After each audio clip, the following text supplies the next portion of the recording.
Right, so we're back, and as you can see, everything has received its base coat of interior green.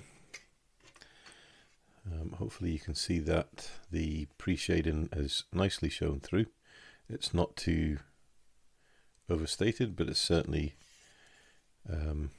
gives us more tonal variation and more interest in the crew or the cockpit and the waist gunner areas.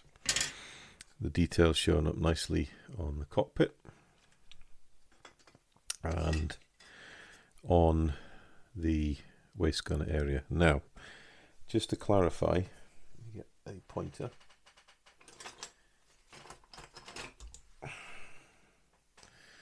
So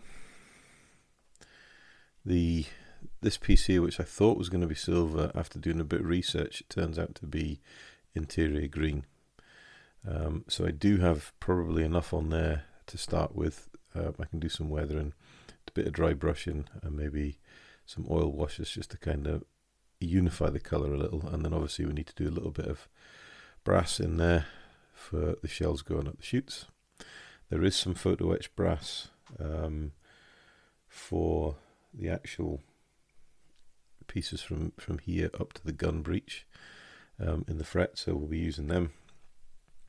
But what I've also found out is these semicircular floor pieces here were wooden, and most of them seem to be painted black, and then obviously you'd have wear through to the bits of wood underneath, so we'll need to paint those black, probably paint them, hand paint them, but we'll do that after we've done the first sort of detailing step, which is some dry brushing.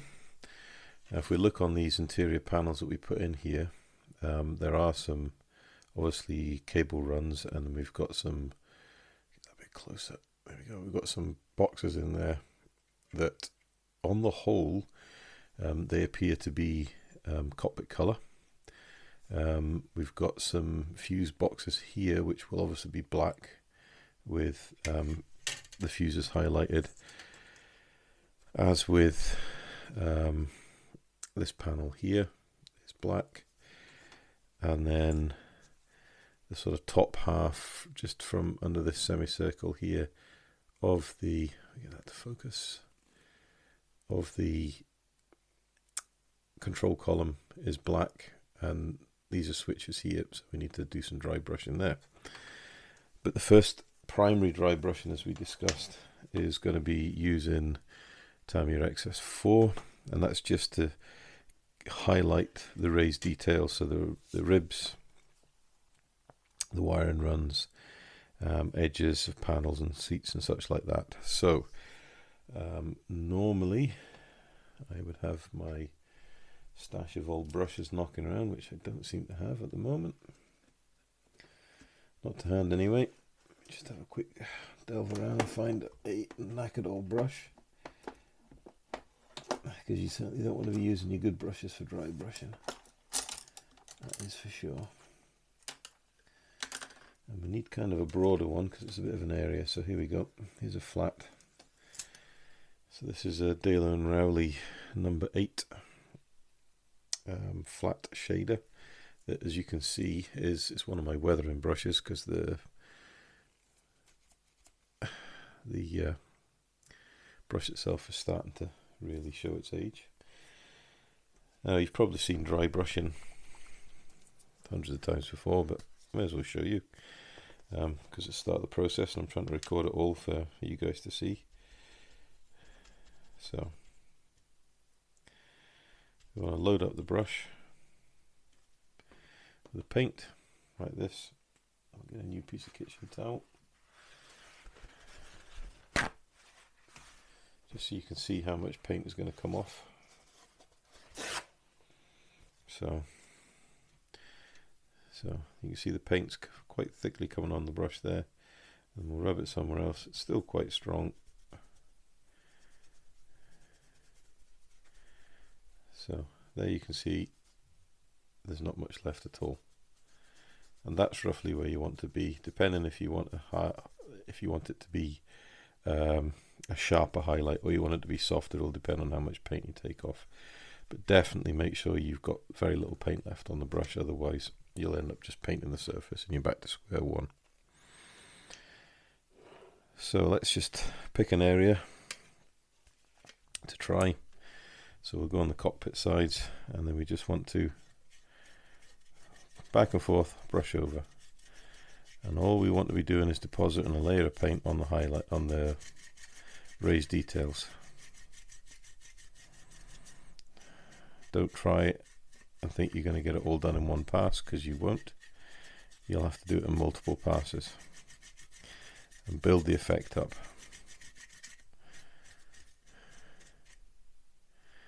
I think you can just start to see that we're getting a layer of paint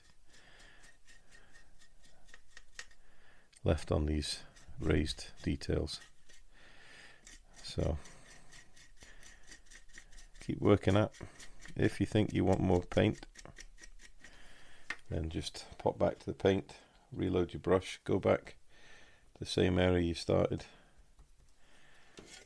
rubbing off, and then back in.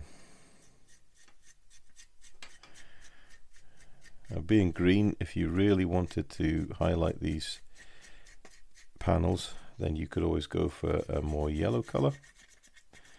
That would definitely bring a very stark highlight into contrast. Or you could go for a more pale blue color, so maybe RAF Sky or RAF Duck Egg Blue. That would also work as a highlight, because they're kind of varying shades of green anyway. So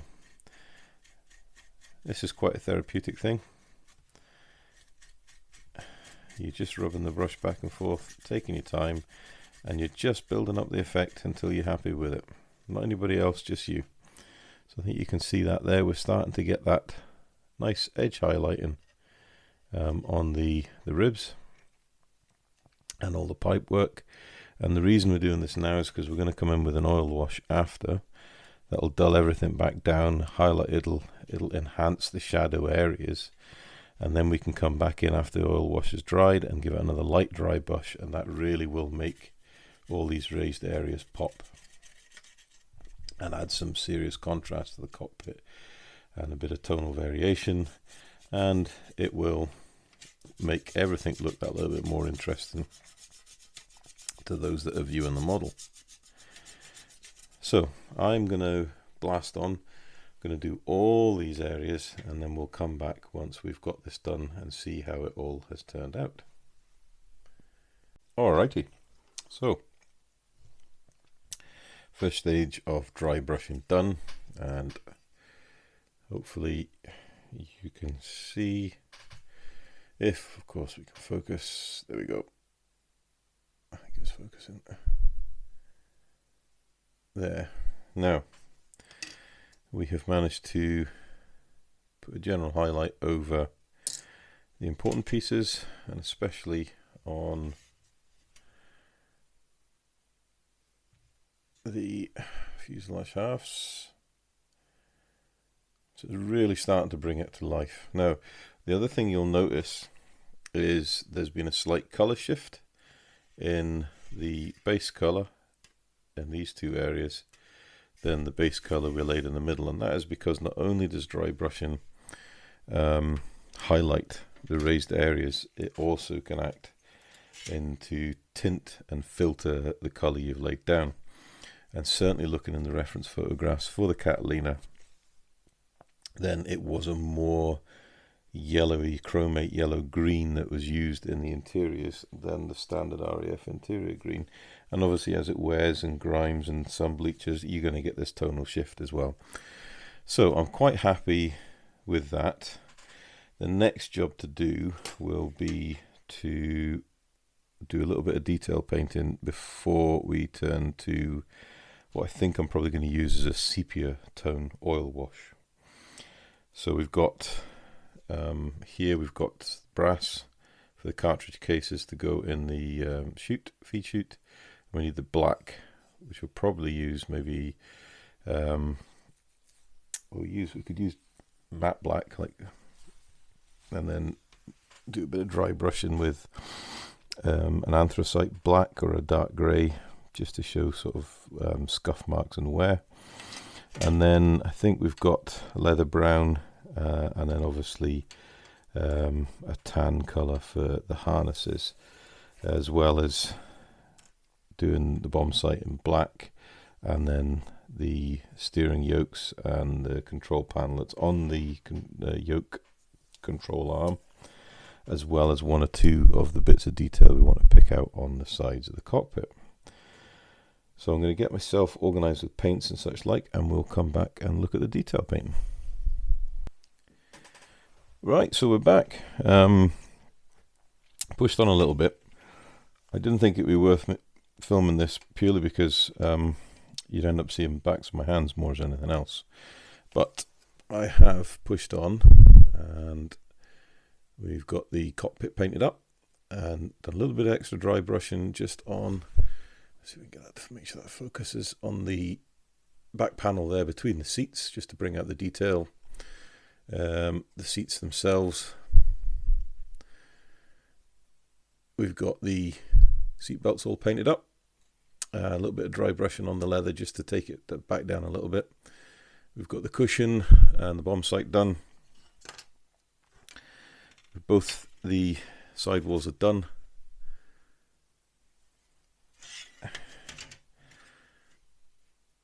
There we go.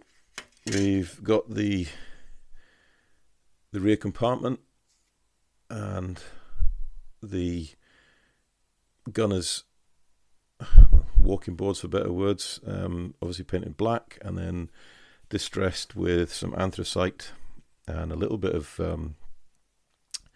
dark brown, just to show that sort of scuffed up wear pattern. I haven't decided to go down through to the wood itself, just wanted to make it look like it had been used with kind of muddy, salty boots. So that's done. And then finally we've got the control yokes done. Again, it's a choice between red and black for the control yokes. I've gone for black and then dry brushed it with, all the dry brushing's been done with XF54. That's dark sea grey, so it's actually quite a nice light grey compared to the black, and it's brought the details out nicely. So the next thing to do is to seal the matte paint with some Tamiya semi-gloss. So that's X35. Yep, X35, which I've again pre-thinned, so we use it straight out of the bottle, and that'll seal all the paint in and give us a good foundation for doing the oil washing and any extra detail painting, if we want to pick out some switches and that, just to, you know, give a bit of interest in the cockpit.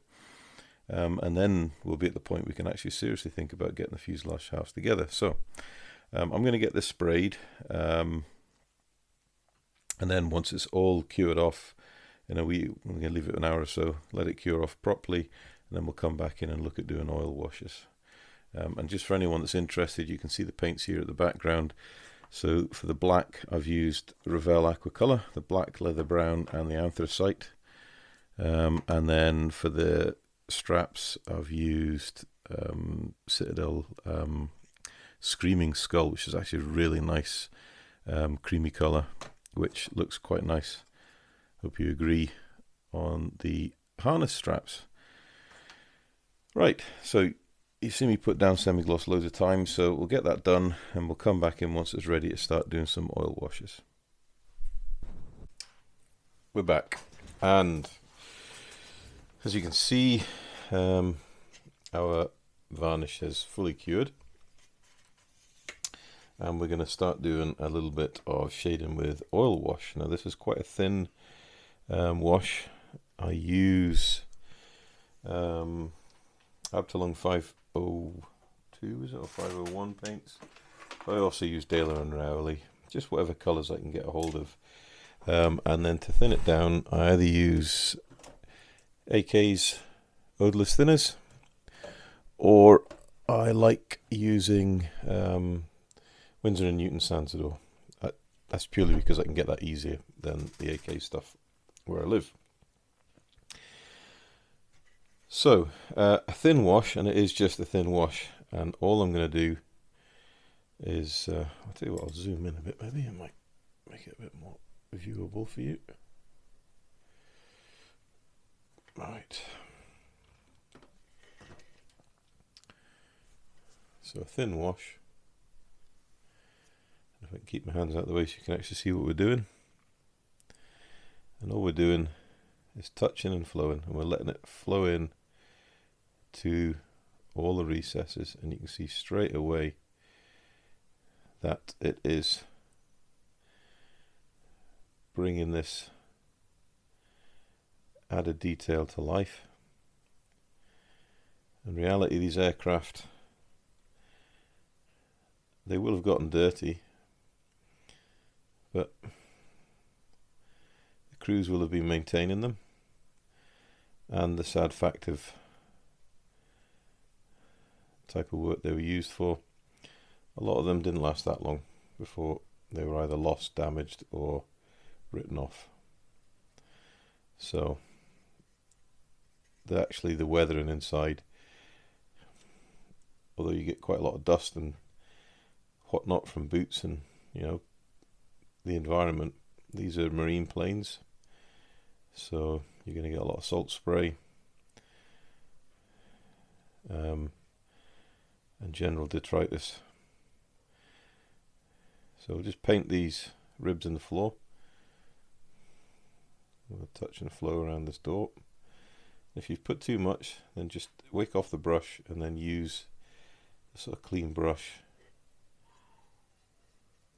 to move around the wash.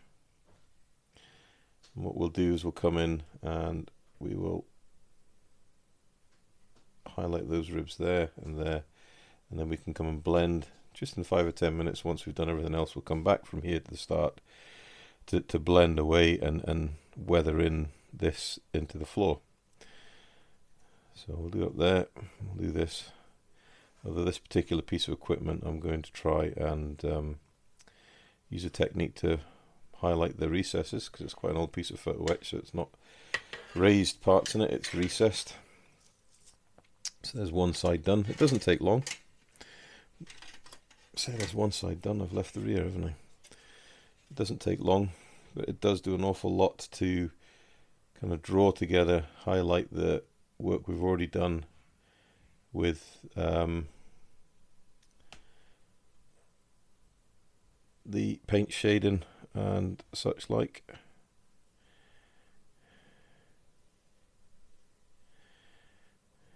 If you want to model it in, you can do that. You want to put grimy marks in, we can do that too. All adds to the overall weathered effect.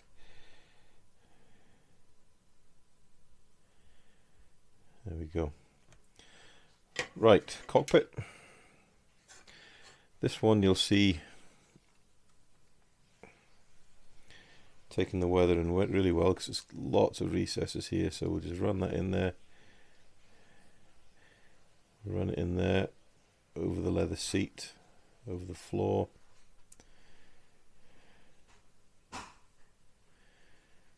Okay, we can even do over the bomb sight and help darken down the shaded areas on that. And then on this panel here, not that you're actually going to see this, but we'll do it anyway, just for completeness. So just run it over, and there's a natural capillary action with a wash when you make it as thin as this, that will just wick along all this raised details, enhancing the shadows and bringing forth the highlighted areas that we've done. Moving to the seats themselves, and I'm quite excited to see this. So obviously we'll do the footwells.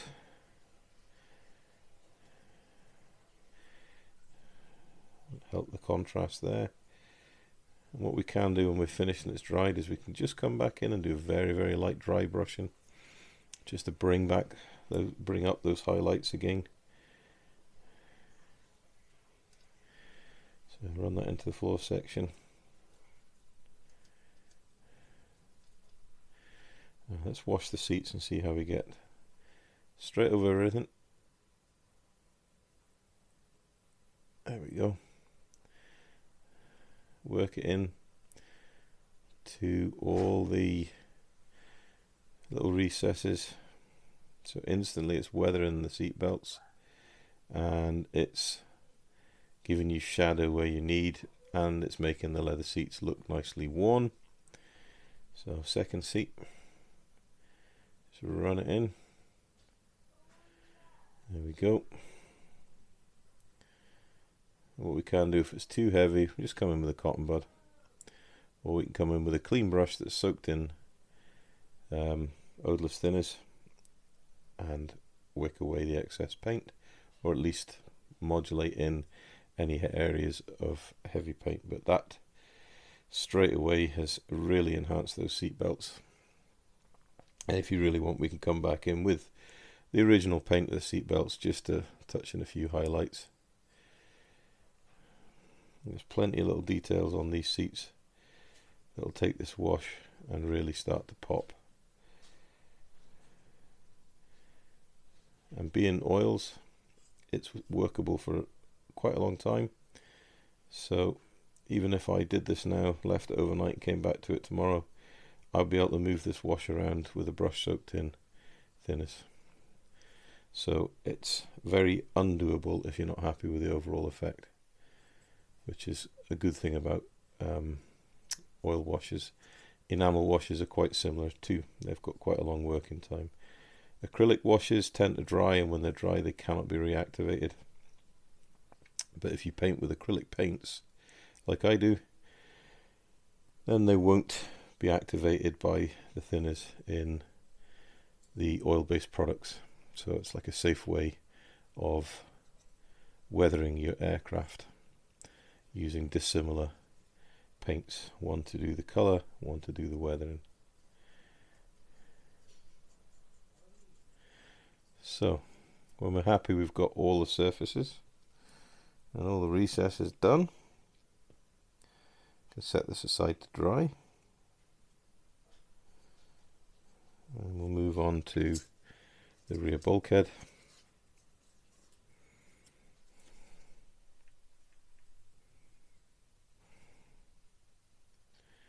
We can hold that by the aerial and we just run that in there.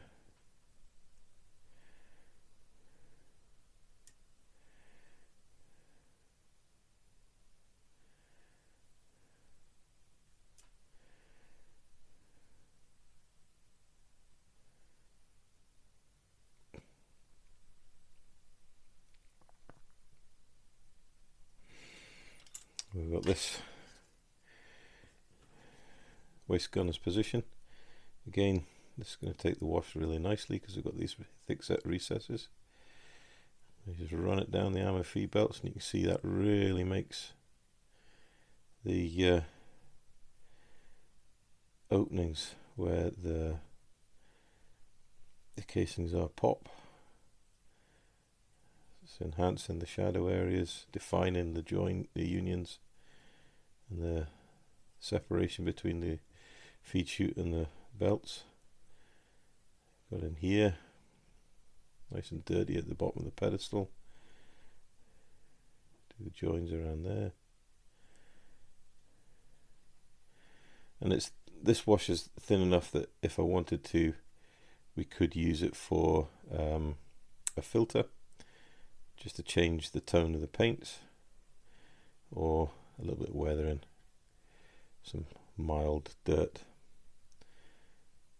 The other convenient thing about oil washes is they dry fairly matte. So with a semi-gloss varnish to seal the paint and an oil wash over the top, you don't need to come back in with a matte varnish to seal it all in. Once the oils are fully cured, they're very hard wearing, and your finish will last a good while. But if you're not having to put an extra layer of varnish on, then you're going to save detail as well as just saving another step. So we're nearly done.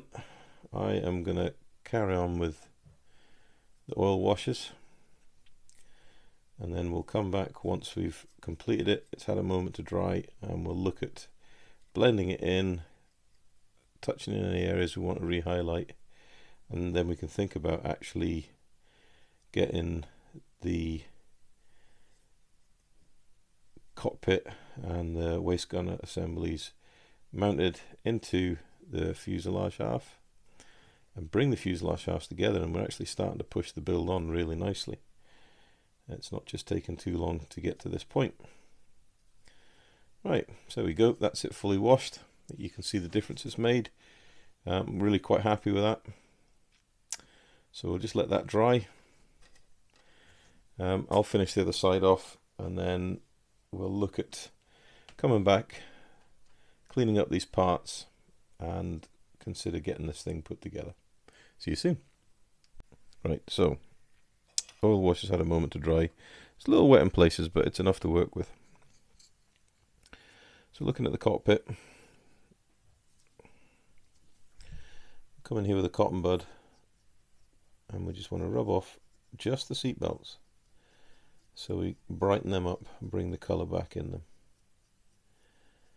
We want to leave the oil wash in the recesses just to enhance the shadows, and we want the seat belts to stand out a little from the rest of the model.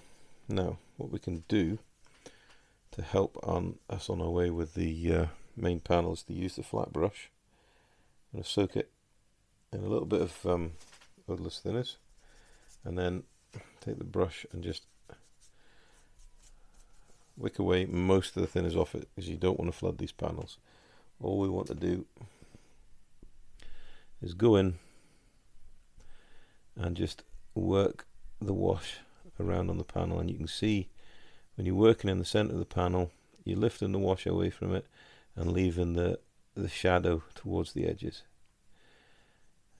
If you want, you can drag it down, and that will give you a little bit of streaking, or you can stipple, just a stabbing, and you'll get a mottled finish. Stippling works really well for areas where you may well be walking, and it can simulate footfall on parts. Downward streaking, obviously the general downward gravitational effects of dirt and dust when it's been covered in wet spray, and condensation, because that's another thing you need to think about when you're working with flying boats, is that they're cold metal aircraft skin in contact with cold Atlantic sea water, and then you introduce heat through heaters and engine exhausts, and you are going to get condensation. There's no doubt about that.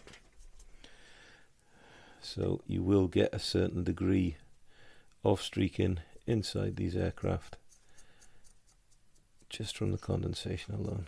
But anyway, so we're brushing down, lightening up the center of the panels, leaving the wash in the recesses to accentuate the shadows and give interest to the cockpit, which is really what it's all about. We just want to enhance the detail and encourage the viewer's eye to peer a little deeper.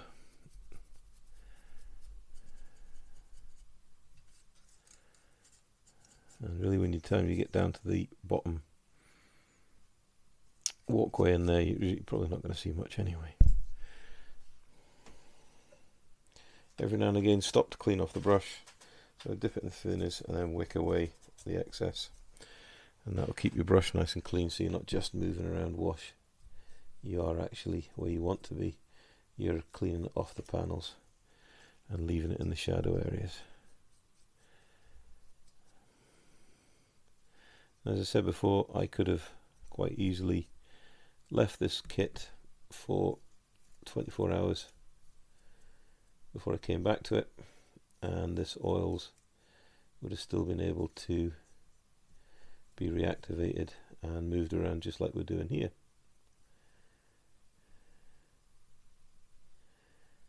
There you go. So I think you see that's pretty good. Quite happy with that. We've done, let's see, I've done this side already. So there's the rear gun bay area, and you can see that stippling that I've been doing in there. You can see the pre-shading still coming through the paint after all that to give a very nicely worn looking area. There's the front cockpit area. Done a little bit of detail painting on the sidewall. In the reference photos I found, most of the detail on the sidewall was actually just aircraft green, so that's the way this has been. But you can see we've got all the recesses put into shadow with the wash. So we can turn our attention to this side here. Still a little wet, but we can work it anyway. So in with the brush, and then just draw it down the center. Now if you think there's not enough mineral spirits on that to start moving that wash, then just re-moisten the brush, wick a little bit more off, get back in there, try and get my hand out of the frame so you can actually see what I'm doing, and then start that stippling motion, get that thinners on the oil painted surface to activate the oil paint, and you can see there it's moving away nicely.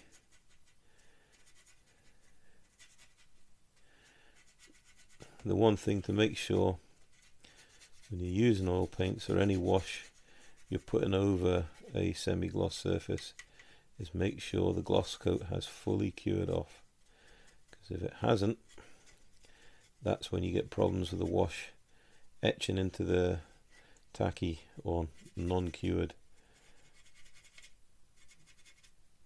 varnish, and you've got a hell of a job to get it up and move it around and get it to a condition you're happy with. This is moving around nicely, so we want to stipple here around the sides, and then we want to stipple in here where you'll get the footfall. There we go. Same with the front.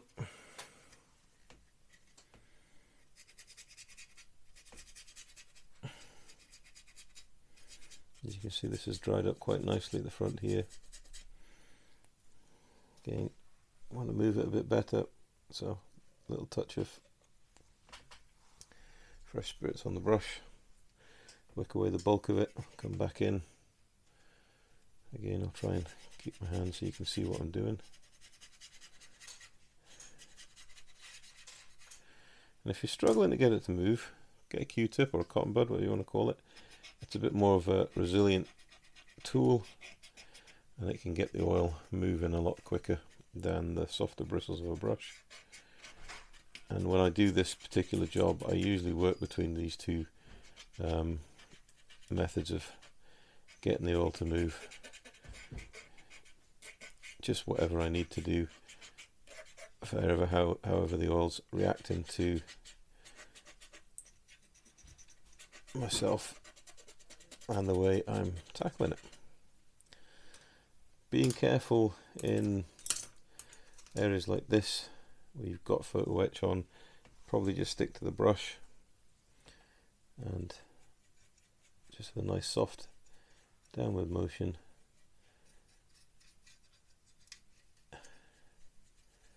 just go in there and move that wash around. Sidewall, downward motion. You're not actually going to get a whole heap of wash off this. What you are going to do is just on the larger panels, you're going to catch the wash in the center of the panels and move it down which will help to highlight the centers and increase the shade in the recesses.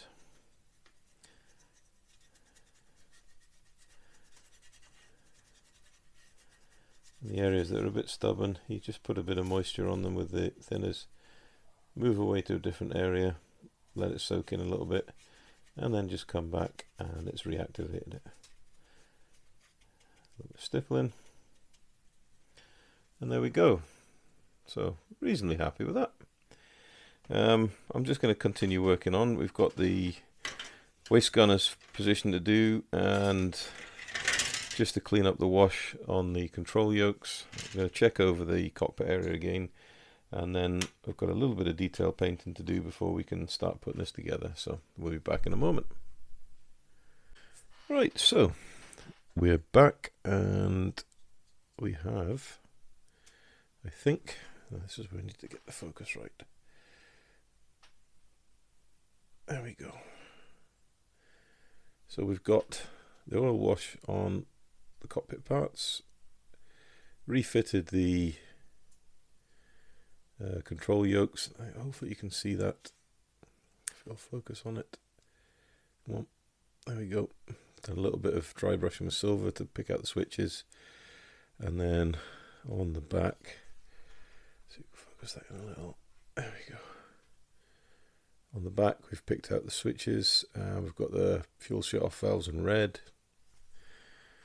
Just turn that around there. We've got the seat belts all done nicely. All looking nicely weathered. We go to the rear gunner's position. Nicely weathered up. Quite happy with that. Ready to fit in. Front cockpit. There we go. A little bit of detail painting in there, just to pick out those switches.